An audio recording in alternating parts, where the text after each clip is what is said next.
आप में से 90% लोग एक्सेल में काम करते होंगे और उस काम को करने में आपको घंटों भी लग जाते होंगे। और ऐसा कभी ज़रूर हुआ होगा जब आप 5 बजे ऑफिस से निकल रहे हो और कोई ऐसा काम आ गया जिसको करने में आपके 2 से 3 घंटे और ख़राब हो गए। तो इस वीडियो का उद्देश्य सिर्फ इतना ही है कि कैसे आपका टाइम बचाया जाए, क्योंकि टाइम ही सबसे कीमती चीज़ होती है। इस वीडियो के अंदर मैं एक्सेल के कुछ ऐसे टिप्स बताने वाला हूँ जो प्रो टिप्स हैं और आपके टाइम को बचाने में आपकी मदद करेंगे। तो इस वीडियो को पूरा ज़रूर देखिएगा, बहुत सारी अच्छी चीज़ें आपको सीखने को मिलने वाली हैं। तो बिना कुछ देर किए चलिए शुरू करते हैं। मैं अभिमन्यु भारद्वाज आपका स्वागत करता हूं इस चैनल पर। मैं हमेशा आपके लिए इसी तरह के वीडियोस लेकर आता रहता हूं, तो चैनल ज़रूर सब्सक्राइब कर लेना ताकि आपको आगे आने वाली वीडियोज़ के नोटिफिकेशन मिलते रहें। और डिस्क्रिप्शन में हमने बहुत ज़रूरी कुछ चैनल्स के लिंक और वीडियोज़ के लिंक डाले हैं, तो उनको जाके ज़रूर देखिएगा, आपके बहुत काम आने वाले हैं। तो यहाँ पर आप मेरे सामने देख रहे हो कि एक टेबल है, कुछ स्टूडेंट की डेट ऑफ बर्थ लिखी है और उनकी एज उनके सामने लिखी है। अगर ये एज यहाँ पे नहीं लिखी होती और आपको कैलकुलेटर से काउंट करनी होती आज के दिन के हिसाब से, तो ये बहुत ही कठिन प्रोसेस था। आज की डेट से कोई डेट को काउंट करके उसकी उम्र निकालना बहुत कठिन काम है और बहुत जगह पर ये काम भी आता है। अक्सर करके आप कहीं कंपटीशन का तैयारी करने अगर जाते होगे तो वहाँ पर भी आपको भरना पड़ता होगा कि आपकी उम्र क्या हो गई। तो अगर ये टास्क आपको बहुत सारे लोगों के लिए मिल जाए तो ये तो बहुत ही कठिन है। तो इसको कुछ ही सेकंड्स में हम कैसे कर पाएंगे, चलिए समझ लेते हैं। एक छोटा सा एक फार्मूला है जिससे कुछ ही सेकंड में आप किसी की भी एज आज की डेट के हिसाब से काउंट करके निकाल सकते हो। तो बराबर का निशान टाइप करो, जैसे एक्सेल में हमेशा करते ही हो, फिर YER टाइप कर दो। इसके नीचे आपको एक फार्मूला दिखाई देगा, ईयर तो लिखा दिखाई देगा, एक फार्मूला और दिखेगा ईयर FRAC, एंड इस पर डबल क्लिक कर दो। अब यहाँ पे देखो start date and end date पूछ रहा है, तो स्टार्ट डेट तो मेरी यही है जब मेरा जन्म हुआ, तो ये मैं सेलेक्ट कर लूँगा। इसके बाद एंड डेट कौन सी है, एंड डेट है आज की। अब आज की डेट से ये मतलब नहीं है कि आज जिस दिन आप वीडियो देख रहे हो उसी दिन की डेट मानी जाएगी। ये शीट में जी फार्मूला आप लगा दोगे और जैसे आज आपने 2 तारीख को खोला तो 2 तारीख तक की डेट काउंट करेगा। 3 तारीख को ओपन करोगे एक्सेल शीट को तो 3 तारीख तक की काउंट करेगा। यानी जिस दिन एक्सेल की जो डेटा शीट है उसको ओपन करोगे उस दिन को अपने आप ले लेगा।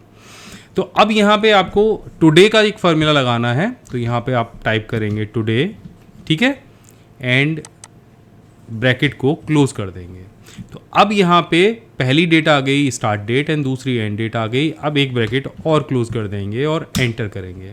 तो ऐसा करने से यहाँ पे डेट आपके सामने निकल के आ जाएगी। एंड अब यहाँ पे जाके जैसे माउस का कर्सर मैं ऐसे करके लेके जाऊँगा और डबल क्लिक करूँगा तो ये फार्मूला सारे सेल्स में अप्लाई हो जाएगा और हर स्टूडेंट की जो डेट है वो निकल के आपके सामने आ जाएगी।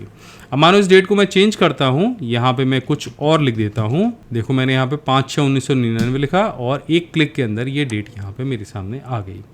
तो पहली ट्रिक तो आपको समझ में आ गई होगी जो आपका टाइम बचा सकती है। इस तरह का अगर कोई टास्क आपके सामने आ जाता है, अगर ये पसंद आई हो तो नीचे कमेंट करके ज़रूर बताना कैसी लगी। अगर पहली बार पता चली है तो भी बता देना। इसके बाद आते हैं हम दूसरे अपनी शीट के ऊपर और यहाँ पे आप मेरे सामने देख रहे हो कि कुछ स्टूडेंट हैं, उनके मार्क्स हैं और हमें ग्रेड निकालने हैं। ये टास्क भी बड़ा कठिन होता है, बहुत लेंदी होता है। इसके लिए हम पहले पुराने टाइम में ना इफ़ फार्मूला इस्तेमाल करते थे और इफ़ फार्मूला बड़ा ही लंबा चौड़ा सा लग जाता था, जिसको लगाने में भी और उसको बनाने में भी बड़ा टाइम लगता था। लेकिन एक शॉर्ट फार्मूला आपको बताने वाला हूँ जिससे 1 सेकंड के अंदर तो आप फार्मूला लिख लोगे, 1 सेकंड के अंदर आप ये सारे ग्रेड्स निकाल लोगे। तो यहाँ पे मैंने एक छोटी सी टेबल बनाई है, ऐसी एक टेबल बनानी पड़ेगी बस आपको एक्सेल में, जिसमें एक साइड में मार्क्स लिखने हैं, एक साइड में ग्रेड लिखने हैं। अब यहाँ पे देखो कि मार्क्स मैंने कैसे लिखे हैं, जो सबसे कम मार्क है यानी 0 है वो मैंने सबसे ऊपर लिया है। फिर उसके बाद जो जो मुझे ग्रेड देने चलने हैं, जो जो स्टेप पे मुझे ग्रेड देने हैं वो मैंने यहाँ पे लिख लिया। जैसे 0 के लिए F लिखा है, अब 0 से 32 नंबर तक तो F यानी फेल हो जाएगा। 33 नंबर से यानी 33 और 33 के बराबर होगा या 33 से बड़ा होगा तो E आ जाएगा 50 तक। फिर 50 से ऊपर D आ जाएगा, 60 से ऊपर C आ जाएगा और 75 से ऊपर B आएगा और 90 से ऊपर A ग्रेड उसको मिल जाएगा। तो लगाना बहुत आसान है इसको। यहाँ पे आपको क्या करना है, आपको जो सामने वाला सेल है उस पर चले जाना है और जैसे कि हमेशा की तरह हम बराबर का निशान लगाते हैं वो लगाना है और यहाँ पे लुकअप टाइप कर देना है। देखो लुकअप जैसे लिखोगे ना तो बहुत सारे फार्मूले आ जाएंगे, lookup, H lookup, V lookup, X lookup. ये सारे के सारे फार्मूले मैंने अपने कोर्स में भी बताए हैं। कोर्स जिसमें 22 प्रोफेशनल कोर्स शामिल हैं जिसे आप घर बैठे सीख सकते हो। Word, Excel, PowerPoint, MS Office, Tally, PageMaker, Photoshop, CorelDRAW, computer hardware, Tally, Canva, video editing, graphic designing, web designing, ऐसे सारे कोर्सेज शामिल हैं और घर बैठे आप सीख सकते हो बिल्कुल हिंदी में। जैसे यहाँ सिखा रहा हूँ बिल्कुल वैसे ही सिखाता हूँ, और उसके साथ में बहुत सारे नोट्स मैंने दिए हैं बना के हिंदी में, बहुत बहुत बड़ी PDF हैं, प्रैक्टिस फाइल है, सब कुछ आप सीख सकते हो। मतलब अगर देखो अराउंड तो 70 रुपये के आसपास एक कोर्स पड़ रहा है, लाइफ टाइम की वैलिडिटी है। यहाँ पे मैं नंबर दे रहा हूँ, इस नंबर पे कॉल करो, ये कोर्स केवल आपको 2499 का मिलने वाला है। डिस्क्रिप्शन में लिंक है, और PC skill coupon code apply कर दोगे तो 80% डिस्काउंट आपको यहाँ पे मिल जाएगा। तो ये इस तरह के बहुत सारे जो चीज़ें हैं मैंने उस कोर्स में बताई हैं, बहुत बारीकी से मैंने एक्सेल भी सिखाया है, वर्ड भी सिखाया है, तो सारी चीज़ें आपको सीखने को मिलने वाली हैं। एक बार जाके जरूर ज्वाइन करना या एक बार कॉल कर लेना, पता कर लेना। तो यहाँ पे देखो लुकअप लिखा हुआ आ जाएगा, लुकअप पे हम क्लिक करेंगे। अब ये यहाँ पे पूछेगा लुकअप वैल्यू, तो लुकअप वैल्यू के लिए हम ये वाला जो सेल है जो 33 है ना, उसको सेलेक्ट करेंगे, फिर एक कॉमा देंगे, और यहाँ पे सबसे पहले ये वाले जो मार्क्स है ना इनको सेलेक्ट करेंगे, एंड इसके बाद एक कॉमा लगाएंगे, और ये दूसरा वाला जो ग्रेड वाला ऑप्शन है ना इसको सेलेक्ट करेंगे।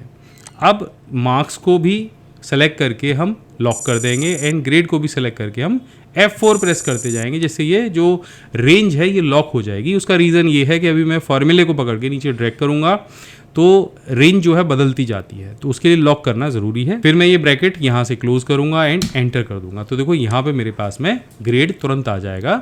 अब सब लोगों के लिए ग्रेड लगाना है तो बस एक डबल क्लिक किया एंड जो ग्रेड है वो यहाँ पे आ गया। अभी देखो मैं किसी को फेल करके यहाँ पे दिखा देता हूँ, तो रोहित के नंबर जो ऊपर 33 दिए हैं, मैं यहाँ पे 32 करूँगा, एंड यहाँ पे देखो जो ग्रेड है वो F आएगा। इस वाले को मत देखिए, ये पुराना मेरा लगा हुआ, मैं इसे हटा देता हूँ। यहाँ पे F आ गया, एंड जैसे ही मैं यहाँ पे मानो कि 33 लिखूँगा तो यहाँ पे E आ गया, अगर मैं यहाँ पे 50 लिखूँगा तो D आ गया, और अगर 49 भी अगर मैं कर देता हूँ तो वो पिछले वाले ग्रेड में अपने आप से चला जाएगा। नंबर लिखते समय ये ध्यान रखना है कि सबसे छोटा जो नंबर है वो ऊपर लिखना है, और सबसे बड़ा जो नंबर है या सबसे बड़ा जो ग्रेड है वो नीचे लिखना है। 1 सेकंड के अंदर आपका काम हो जाएगा। अगर टाइम बचा हो आपका इस वीडियो को देखने के बाद में तो नीचे कमेंट करके ज़रूर बता देना।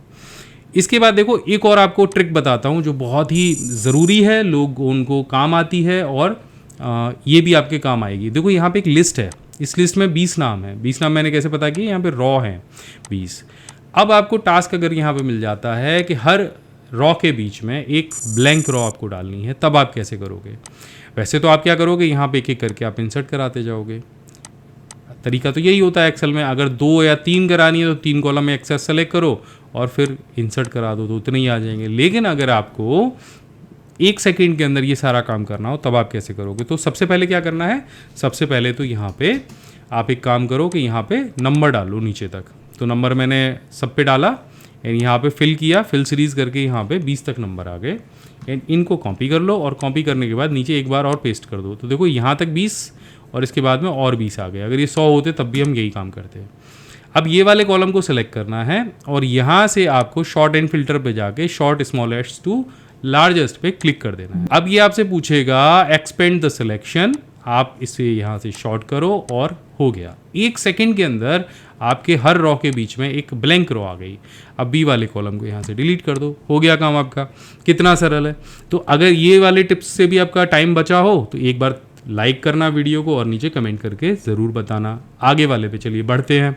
अब जो अगली ट्रिक है वो है हमारी सेपरेट नेम एंड नंबर। अब यहाँ पे देखो मैं ये कुछ ब्लैंक सेल्स हैं इनको हटा देता हूँ। यहाँ पे आप एक लिस्ट देख रहे हो जिसमें नाम लिखा है, उसके नीचे नंबर लिखा है, फिर एक नाम लिखा है, फिर एक नंबर लिखा है, और उनको अलग अलग छांट के मुझे इस तरह से लिखना है। नाम एक जगह आ जाए और नंबर एक जगह आ जाए। और ऐसा करना तो बहुत कठिन है। आप एक एक करके यहाँ से सेलेक्ट करोगे, कॉपी करोगे, फिर पेस्ट करोगे, तो छांटोगे कैसे? नाम एक जगह हो, नंबर एक जगह हो। तो इसमें बहुत ही सरल एक ट्रिक दी गई है जिसके आप ये काम कर सकते हो। तो देखो मैं यहीं पे आपको करके दिखाता हूँ दूसरी जगह पे। सबसे पहले तो ये जो टेबल है ना, जो आपकी ये वाली पूरी टेबल है, इसको सेलेक्ट कर लो। तो मैं टेबल को यहाँ से सेलेक्ट कर लेता हूँ, ठीक है। अब यहाँ पे Ctrl+G आपको प्रेस करना है, और उसके बाद स्पेशल पे चले जाना है। स्पेशल में यहाँ पे आपको कॉन्टैक्ट्स का एक ऑप्शन दिखेगा। अब कॉन्टैक्ट्स पे जाते ही यहाँ पे आपको 4 चीज़ें दिखेंगी। पहला नंबर, टैक्स, यहाँ पे लॉजिकल्स दिखेगा, फिर एरर्स दिखेंगे। तो हमें 2 चीज़ों से काम है, एक नंबर से और टेक्स्ट से। तो पहले तो हम टेक्स्ट पे क्लिक करेंगे, केवल टेक्स्ट पे टिक लगाएंगे क्योंकि हमें यहाँ से टेक्स्ट लेना है। अब हम यहाँ से जैसे ओके करेंगे तो देखो टेक्स्ट जितने भी थे इसमें, या नाम जो थे वो सेलेक्ट हो जाएंगे। अब आप Ctrl+C करिए, एंड जहाँ आपको पेस्ट करना है वहाँ ले जाके Ctrl+V कर दीजिए, तो केवल नाम इसमें से निकल के आएंगे और यहाँ पेस्ट हो जाएंगे। अब नंबर लेते हैं, तो नंबर के लिए हम इसे दोबारा सेलेक्ट करेंगे एंड कंट्रोल जी करेंगे, स्पेशल पे जाएंगे और यहाँ से जाके फिर कॉन्टैक्ट्स पे जाएंगे और अब नंबर को छोड़ के बाकी सारी चीज़ों से अनटिक हटा देंगे। अब इसके बाद ओके करेंगे और फिर कॉपी करेंगे। अब क्या होगा, अब सिर्फ नंबर कॉपी हुआ हमारे। अब यहाँ पे जाएंगे और हम पेस्ट कर देंगे। अब देखो 1 सेकंड के अंदर ये जो काम था, जो कि बहुत कठिन था, जिसमें टाइम ज़्यादा लगता, वो एकदम सरल तरीके से यहाँ पे हो गया। अब एक ट्रिक आपको और बताता हूँ जो इसी तरह की है, लेकिन उसमें भी टाइम बहुत ज़्यादा वेस्ट होता है। यहाँ पे आ जाते हैं हम अगली ट्रिक के ऊपर और यहाँ पे आप देख रहे हो कि एक लिस्ट है मेरे पास जिसमें कि एम्प्लॉय का नाम है और उसका डिपार्टमेंट लिखा है। जैसे तरुण का HR लिखा है, अतुल का IT लिखा है, निराल का कस्टमर केयर है, किसी का फाइनेंस है, एडिटिंग है, और ये पूरी जो लिस्ट है वो रैंडम सारी चीज़ें लिखी है। अब यहाँ पे मुझे क्या करना है, यहाँ पे डिपार्टमेंट वाइज उनके जो डिपार्टमेंट हैं उनको यहाँ पे उन नामों को मुझे यहाँ डालना है एक एक करके, जैसे अभी यहाँ पे डले हुए थे। तो ये कैसे होगा, ये करना कठिन है। अगर इसमें से मैं ऐसे छांटूंगा HR, तो देखो एक HR यहाँ पे है, एक HR यहाँ पे, एक HR यहाँ पे है, एक HR यहाँ पे, इसी तरह से IT भी यहाँ पे बहुत सारी तरीके से रैंडम दे रखा है। तो इनको कैसे छांटेंगे वो भी 1 सेकंड के अंदर, उसके लिए बड़ा अच्छा सा फार्मूला है। तो सबसे पहले क्या करेंगे, सबसे पहले लगाएंगे बराबर का निशान, फिर टाइप करेंगे फिल्टर। तो अब यहाँ पे ब्रैकेट ओपन हो गया। अब ये हमसे अरे पूछ रहा है, तो हम यहाँ पे ये जो पूरी रेंज है इसको सेलेक्ट कर लेंगे, फिर एक कॉमा लगाएंगे और फिर यहाँ से जो दूसरे डिपार्टमेंट्स दे रखे हैं इनको सेलेक्ट करेंगे। इसके बाद में सिंपल यहाँ पे आपको क्या करना है, इक्वल टू टाइप करना है और ये जो ऊपर वाला रेंज है ये दे देना है, ब्रैकेट को बंद करना है और एंटर कर देना है। इससे क्या होगा कि 1 सेकंड के अंदर यहाँ से जितने भी HR वाले डिपार्टमेंट के लोग थे उनके नाम यहाँ पे आ जाएंगे। अब अगर हम इसी फॉर्मूले को यहाँ पे पकड़ के खींचेंगे तो अभी यहाँ पे एरर आएगा। उसका रीज़न ये है कि हमने यहाँ पे जो रेंज है फॉर्मूले में वो लॉक नहीं की है। इस रेंज को सेलेक्ट करेंगे, F4 प्रेस करेंगे, जिससे ये जो रेंज है ये लॉक हो जाएगी और उसके बाद हम फिर से एंटर करेंगे। अब इस फॉर्मूले को पकड़ के जैसे आप खींचेंगे तो सारे डिपार्टमेंट के जितने भी नाम थे वो यहाँ पे आपके सामने आ जाएंगे। तो इस तरह से आप इस तरह की लिस्ट अगर आपके पास आ जाती है तो उसमें से ये जो नाम है आप फिल्टर करके निकाल सकते हैं। तो आशा करता हूँ इस वीडियो में आपको बहुत सारी जो चीज़ें हैं वो सीखने को मिली होंगी। मैं मिलता हूँ आपसे अगली वीडियो में, तब तक के लिए जय हिंद, वंदे मातरम।